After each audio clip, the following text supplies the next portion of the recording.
다윗의 아들 압살롬이 반역을 도모했지요. 그러나 결과적으로 압살롬의 반역은 실패로 돌아갑니다.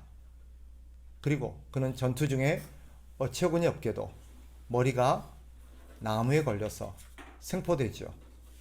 결국 요압의 손에 죽임을 당하게 됩니다. 그로 인해서 이 반란은 진압되고 전쟁은 끝이 납니다. 오늘 본문을 보면 이런 승전의 소식을 아하마스가 가서 다윗에게 전하겠다고 요압에게 간청을 하죠. 이 승전의 소식을 내가 가서 다윗에게 왕에게 전하게 하소서. 그런데 요압이 가지 말래요. 왜냐하면 이것이 다윗에게 기쁜 소식이 아닐 테니 굳이 네가 가서 전하려고 하지 말라라고 만류를 합니다. 그런데도 아히마아스는 자기가 가겠다고 고집을 부립니다. 결국 그의 간청에 못 이겨서, 그의 고집에 못 이겨서 요압이 승낙을 하지요. 오늘 본문은 그 내용으로 이루어져 있습니다. 우리가 던져야 될 질문은 이거예요. 요압의 만류에도 불구하고 아히마아스가 왜 그렇게 다윗에게 이 소식을 전하고 싶었을까? 왜 그렇게 가려고 했을까?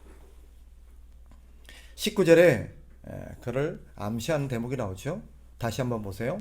사독의 아들 아히마아스가 이르되 청하건대 내가 빨리 왕에게 가서 여호와께서 왕의 원수 갚아주신 소식을 전하게 하소서.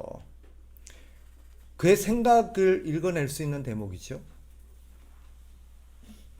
그는 이 소식을 들으면 다윗이 기뻐할 거라고 생각하는 거예요. 자기가 다윗에게 기쁜 소식을 전해주는 역할을 하고 싶다라는 거예요.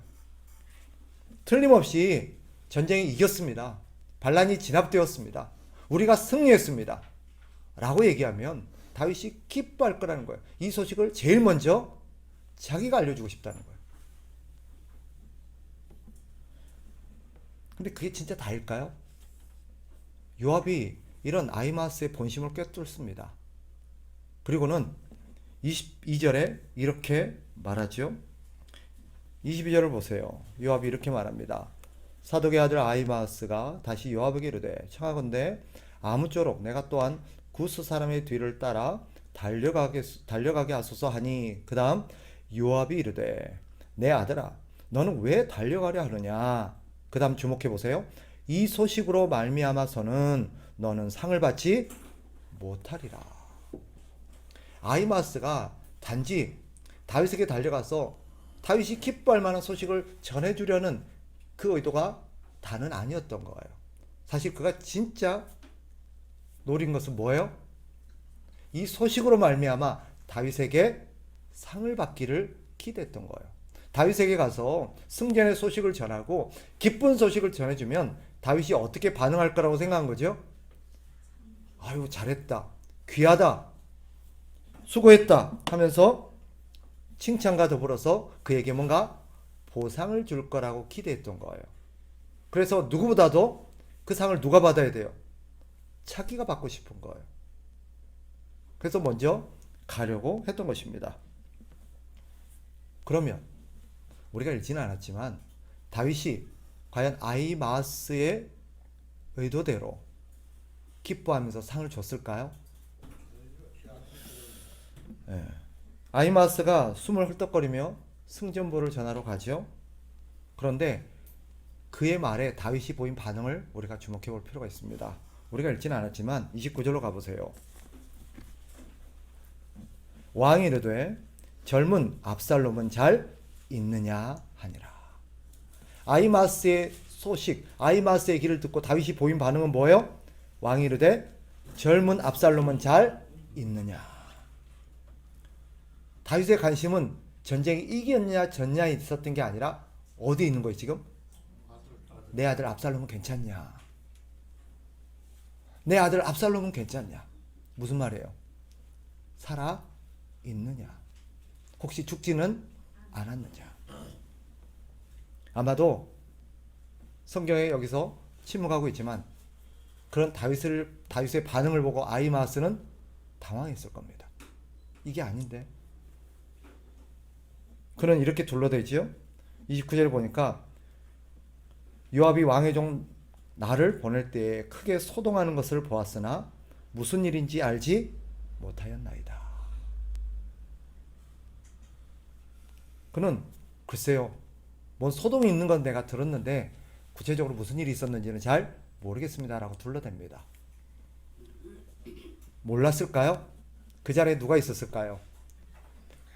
요압이 압살롬을 죽이는 그 자리에 아히마아스도 같이 있었습니다. 그 장면을 같이 봤습니다. 그런데 아히마아스는 왜 알면서 둘러댔을까요? 이게 우리가 생각해 볼 대목입니다. 우리는 이 아히마아스를 통해서 우리 안에 있는 이기적인 본성을 봅니다. 아히마아스가 다윗에게 달려가고 싶었던 이유가 뭐예요? 좋은 소식을, 그 사람이 기뻐할 만한 좋은 소식을 전해줌으로 인해서 그 소식으로 말미암아 상을 기대하고 달려갔습니다. 다윗이 묻죠. 내 아들 압살롬은 괜찮냐? 그때는 왜 침묵했을까요? 알면서도 왜 둘러댔을까요? 자신에게 유리한 말, 상대가 싫어할 말을 하고 싶지 않았던 거예요. 그로 인해서 자기에게 어떤 불이익이 주어질까? 그게 싫었던 거예요.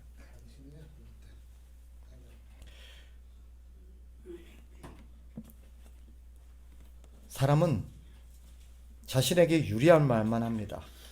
불리한 말, 불편한 말, 껄끄러운 말은 하지 않으려고 하죠.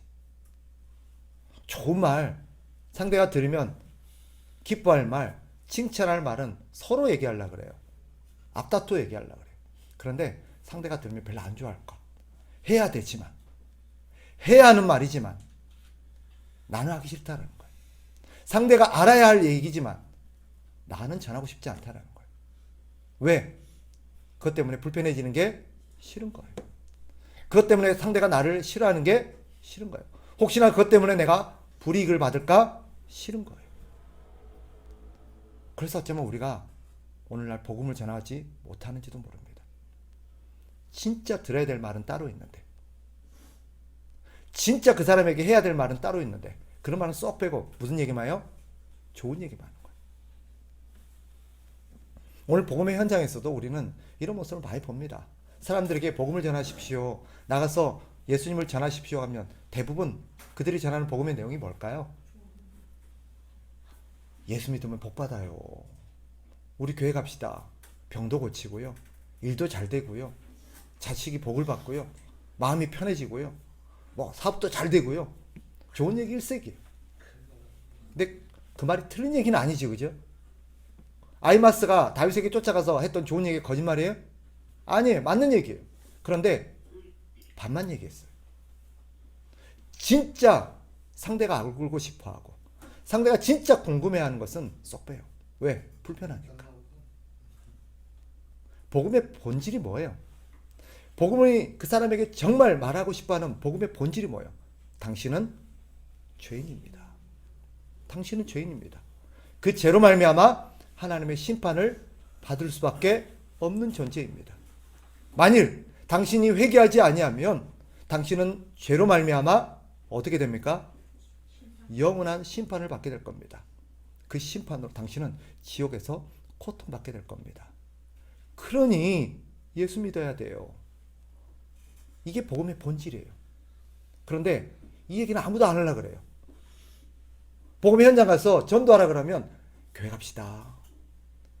예수 믿어야 마음이 편하고 행복하고 즐겁고 기쁘고 사업이 잘 되고 나가도 복을 받고 들어가도 복을 받고 자식이 복을 받고 맞는 얘기죠. 그런데 진짜 그 사람이 들어야 될 얘기는 그 뒤에 있어요. 근데 그 얘기는 쏙 빼요. 왜? 껄끄럽거든요. 불편하거든요.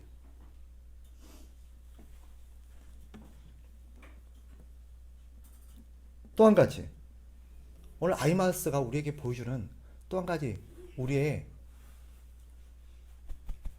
부끄러운 본성 한 가지, 이기적이라는 거예요. 이기적이라는 거.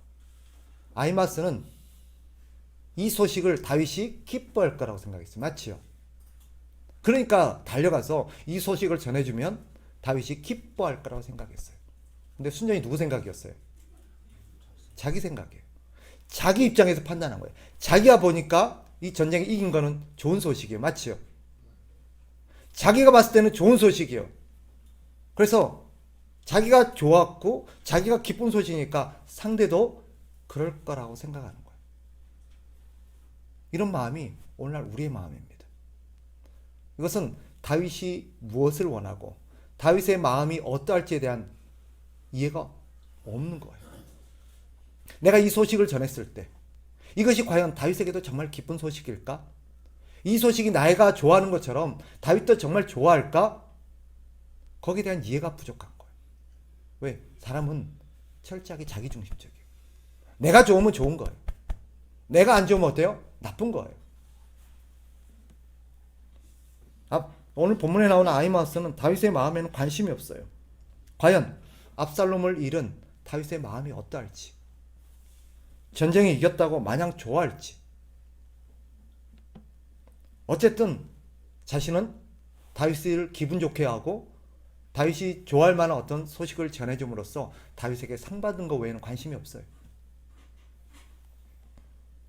오늘 이런 아히마아스를 통해서 오늘날 교회와 신자들의 모습을 보는 게 아닌가 하는 씁쓸한 마음이 들어요.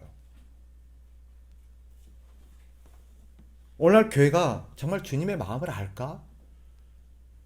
오늘날 교회 다니는 신자들이 진짜 주님의 마음을 알고 있을까? 주님이 정말 원하는 게 뭔지, 주님이 정말 기뻐하는 게 뭔지 알고 있을까? 아히마아스하고 너무 닮았다라는 생각이 들어요. 주님의 마음이 어떠한지는 알지 못한 채 자신이 좋다고 생각하면 주님도 좋아할 거라고 생각하는 그런 경향들이 너무 많은 것 같아요. 그런 생각을 가진 채 이 소식을 주님께 아뢰면, 주님께 말하면 주님이 좋아하시겠거니 하면서 열심히 다름질하는 이 아히마아스의 모습 속에서 우리의 모습을 보는 게 아닌가 싶습니다. 예를 들어 봅시다. 좀 불편한 얘기일 수 있는데 우리 모두의 얘기일 수도 있어요. 크고 멋진 예배당을 지어서 하나님 앞에 봉헌하면 하나님이 기뻐하신다는 생각, 오늘날 많은 교회들이 갖고 있는 생각이죠. 그죠? 크고 멋진 예배당, 그 예배당에서 예배를 드릴 때 그 예배당 안에서 드려지는 예배를 통해서 우리 하나님이 기뻐하실 거라는 생각.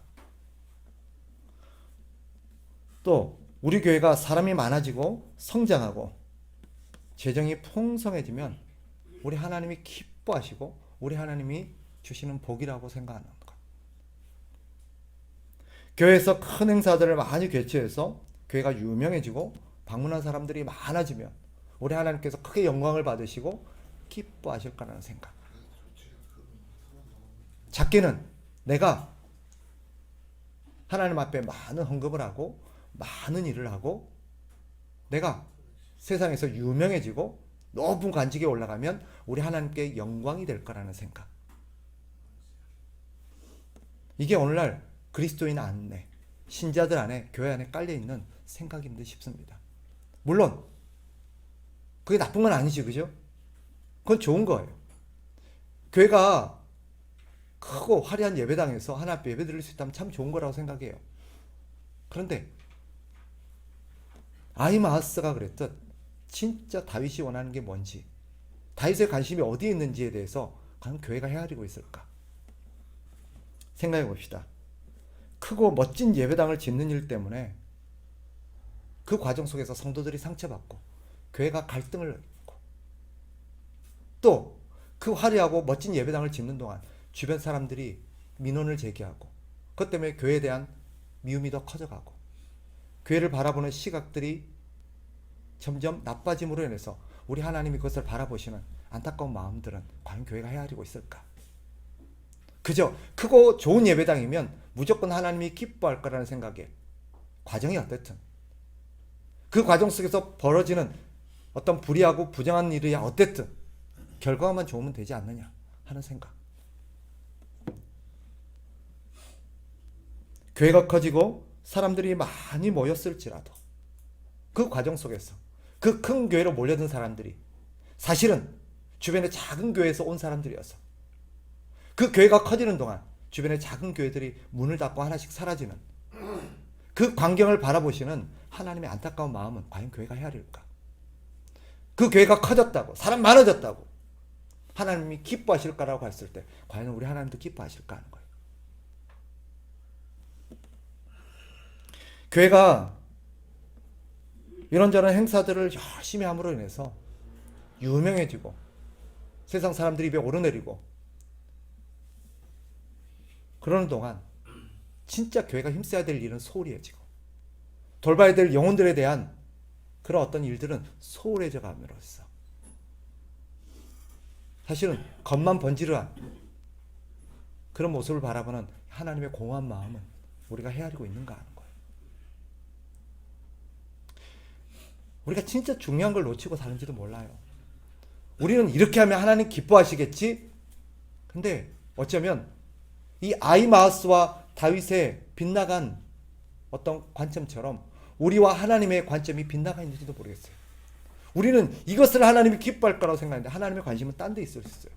우리는 크고 화려한 예배당에 우리의 시선이 주목되어 있을 때 하나님의 시선은 그 과정 속에서 상처받고 실족한 영혼들의 관심이 가 있는지도 몰라요. 하나님은 우리는 사람들이 많이 모여서 여기 수천 수만의 사람들이 모여서 군집해서 웅장하고 멋진 소리를 내며 하나님 앞에 예배드리는 동안 옆에서 신음하며 하나씩 문 닫아가는 교회에 우리 하나님의 관심이 가 있는지 그건 모를 일이에요. 과연 우리의 시선과 하나님의 시선이 같을까? 생각해 볼 대목입니다. 우리의 사업장이 장사가 잘 됐어요. 사업이 커졌어요. 그런데 우리는 그것으로 하나님이 영광을 받으시겠거니 하고 생각하지만 사실 그렇게 사업장이 커지고 돈이 모여지는 그 과정 속에서 우리가 저지른 불의와 불법들 어쩌면 우리는 큰 사업장을 바라보면서 하나님의 영광을 기대하고 있었는데 하나님은 오히려 우리의 정직과 성실함을 기대했는지도 모릅니다.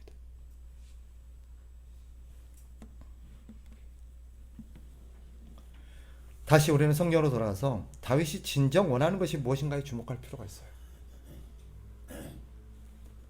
다윗이 진정 원하는 것은 무엇입니까? 압살롬이 죽어 없어지는 것이 아닙니다. 다윗의 마음은 어디 있어요? 아들 압살롬과 다시 화목해지는 거예요. 화해하는 거예요. 비록 아버지를 배신하고 아버지의 가슴에 못을 박은 죄인이긴 하지만 다윗의 마음은 여전히 압살롬을 사랑하고 있습니다. 그를 포기하지 못하고 있습니다. 다윗의 마음은 분명합니다. 지금이라도 아들 압살롬이 자신의 죄를 깨닫고 뉘우치고 회개하고 아버지께 돌아와서 아버지 잘못했습니다. 예전처럼 아버지 다시 아버지와 자식으로 화목하게 지냅시다 하는 거예요. 그렇다면 다윗의 이런 마음을 헤아렸더라면 그의 부하가 했어야 될 일은 뭘까요? 가서요 아버지의 마음을 전하는 거예요. 야, 너 그러는 거 아니다. 너 그러는 거 아니다. 아버지의 마음이 어떤지 아니? 지금도 아버지는 너를 기다리고 있다. 지금도 아버지는 너를 용서할 준비가 되어 있다. 지금도 아버지는 네가 돌아오기를 원하면서 아버지의 관심은 이 전쟁에 이기냐 지냐에 있는 게 아니다. 왕위에 있는 게 아니다. 너는 왕이 되는 게 목적일지 모르지만 아버지는 너 화해하는 게 목적이다. 그러니 지금이라도 뉘우치고 돌아오렴. 아버지께 돌아가자. 이래야 되는 거잖아요. 그런데 요압과 그의 부하들은 어떻게 합니까? 그냥 싫은 거예요. 저놈 때문에 우리가 지금 이 고단한 일을 하고 있고 이 고단한 전쟁 속에 있고 저것 때문에 우리가 이렇게 피를 흘렸고 피해를 봤다라는 거예요. 근데 압살롬은 뭐 어떤 존재예요? 그에게는 그냥 눈에 가시 같은 존재예요. 빨리 없어져야 될 존재예요. 저것만 없으면 전쟁이 끝나고 저것만 없으면 우리 마음은 편하고 저것만 없으면 우리가 편하게 살 텐데 저것 때문에 안 돼요. 없애버려요.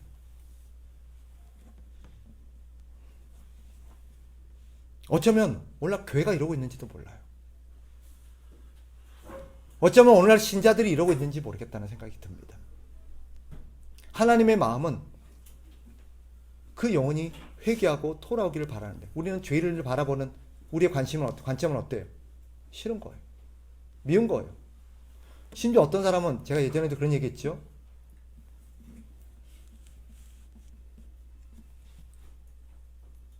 어떤 사람이 있다고 칩시다. A라는 사람은 B라는 사람이 너무 싫은 거예요. 근데 그 B라는 사람을 하나님도 싫어할까요? 아니에요. 하나님은 B라는 사람을 싫어하지 않습니다. 하나님은 B라는 사람에게 뭘 원하고 있을까요? 그 B가 비록 죄인이지만 나쁜 사람이지만 회개하고 다시 하나님께로 돌아와서 새 사람 되는 게 하나님의 뜻입니다. 근데 A는 싫은 거예요. A는 B가 싫어요. 왜? 행실이 나쁘니까. 미우니까. 마음에 안 드니까. 그래서 심지어 뭐라고 말할까? 나 쟤 우리 교회 안 나왔으면 좋겠어. 나 쟤 우리 교회 오면 나 갈 거야. 이렇게 말하는 분도 있어요. 집사인데. 권사인데.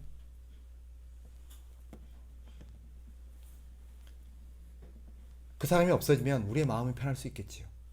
하나님 마음도 편할까요?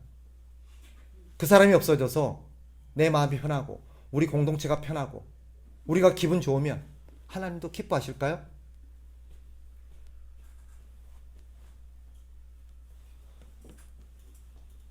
우리는 하나님의 마음이 어떨지에 대해서 생각할 수 있어야 돼요. 내가 원하는 것, 내가 기뻐하는 것이 아니라 진짜 하나님이 기뻐하신 게 뭔지. 우리는 너무 자기중심적이에요. 내가 좋다고 생각하면 하나님도 좋아할 거라고 생각해요. 그래서 내가 좋아하는 일을 위해서 열심히 달려가죠. 그것 때문에 하나님이 기뻐하시고 하나님이 나에게 상을 줄 거라고 믿어요. 근데 진짜 그럴까요? 오늘 아히마아스를 대하는 다윗의 모습 속에서 오늘 하나님의 모습을 봐요. 여러분, 우리의 관심은 성과에 있을지 모르지만 하나님은 성과가 아니라 뭐예요? 사람에 관심이 있어요. 사람. 우리는 교회 성도가 많아지고 커지고 튼튼해지고 일이 많이 하고 그런 것에 관심이 있을지 모르지만 하나님은 어디 있을까요? 그 안에 있는 한 사람 한 사람 영혼에 있어요. 우리 교회가 커지기 위해서 한 사람 한 사람 다쳐도 되는 거 아니에요. 우리 교회가 일을 많이 하기 위해서 한두 사람 마음 다쳐도 되는 거 아니에요.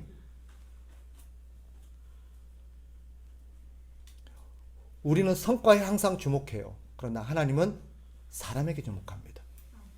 그걸 기억하셔야 돼요. 우리는 이 일을 위해서 저 사람이 걸림돌이야. 이것을 위해서 저 사람이 걸림돌이야. 라고 말할지 모르지만 하나님은 내 관심은 그 일이 아니라 나는 그 사람이야. 난 그 사람이 돌아오면 좋겠어. 다윗의 병사들은 빨리 전쟁을 끝내고 편안한 삶을 위해서 압살롬을 제거하기를 원하지만 다윗의 관심은 압살롬이 돌아오는 거예요. 그런 마음을 우리가 헤아릴 수 있는 사람이 되었으면 좋겠습니다. 네. 그래서 여러분, 저와 여러분은 성과를 내기 위해서 사는 사람이 아니에요. 멋지고 큰 일을 도모하기 위해서 사는 사람이 아니에요. 한 사람 한 사람을 살리기 위해서 존재하는 사람이에요. 우리의 일은, 우리의 사명은 많은 일을 만들고 멋진 일을 만들고 큰 일을 만드는 게 아니라 사람 하나 살리는 거예요. 평생 우리가 많은 일을 못했다 할지라도 사람 하나 살려내면 그것이 우리의 본분을 다한 거예요. 저는 그렇게 믿어요. 교회가 많아요. 우리 참된 교회 말고도 이 지역에 교회 많아요. 그럼에도 불구하고 우리 교회 하나가 더 있어야 된다면 이유는 분명해요. 사람 하나 더, 사람들이 놓치고 있는, 사람들이 간과하고 있는, 사람들의 시선을 외면하고 있는 그 한 사람 챙기길 바라기 때문일 거라고 저는 믿어요. 그 사람을 위해서 우리 교회가 존재한다고 저는 믿어요. 그래서 저는요, 여러분, 우리 교회 누구나 왔으면 좋겠어요. 비록 다른 교회에서 내치고 다른 교회에서 거부하고, 최근에도 좀 여담입니다만은 한 사람하고 통화하면서 너무 속상했어요. 청년인데 어떻게 잘 지내냐? 우연찮게 연락이 닿아서 전화번호를 알아서 연락을 했는데 잘 지내냐 하니까 저를 기억하더라고요. 잘 못 지낸대요. 왜? 그러니까 교회 사람들이 나를 싫어해요. 사람들이 나를 싫어해요. 그럴 리가 있냐? 교회 사람들 왜 너를 싫어해요? 몰라요. 사람들 다 나를 싫어해요. 나를 미워해요. 근데 그 친구가 좀 독특하긴 해요. 조금 독특해요. 그러니까 사람들이 불편하겠죠. 원래 튀는 사람이나 독특한 사람이 있으면 불편하잖아요. 그러니까 사람들이 자꾸 그를 따돌리나 봐요. 청년인데. 참 그 얘기를 듣는데 마음이 아팠어요. 마음 같아서는 그럼 우리 교회 와. 그러고 싶었어요. 사람들이 싫어하는 사람. 그냥 불편해하는 사람. 그런 사람도 교회 올 수 있는 거잖아요. 그죠? 교회마저 그런 사람들을 외면하면 안 되는 거잖아요. 불편하다고. 독특하다고. 거칠다고. 죄 많이 지었다고. 교회마저 그 사람 외면하면 안 되는 거잖아요. 교회는 이 사람 걸러내고 저 사람 걸러내고 좋은 사람, 멋진 사람, 신분이 멋진 사람, 부자 그 사람들만 채워서 멋지고 화려한 건물 지으면 하나님 기뻐하십니까? 하나님의 관심은 딴 데 있을 수 있어요. 우리가 내친, 우리가 외면한, 우리가 거부한 그 한 사람에 우리 하나님의 마음이 있을 수 있어요. 우리 교회는 하나님의 시선에 주목하는 교회가 되었으면 좋겠습니다. 그런 교회가 되도록 한 영혼 한 영혼을 우리가 귀하게 여기는 공동체 됩시다. 기도합시다.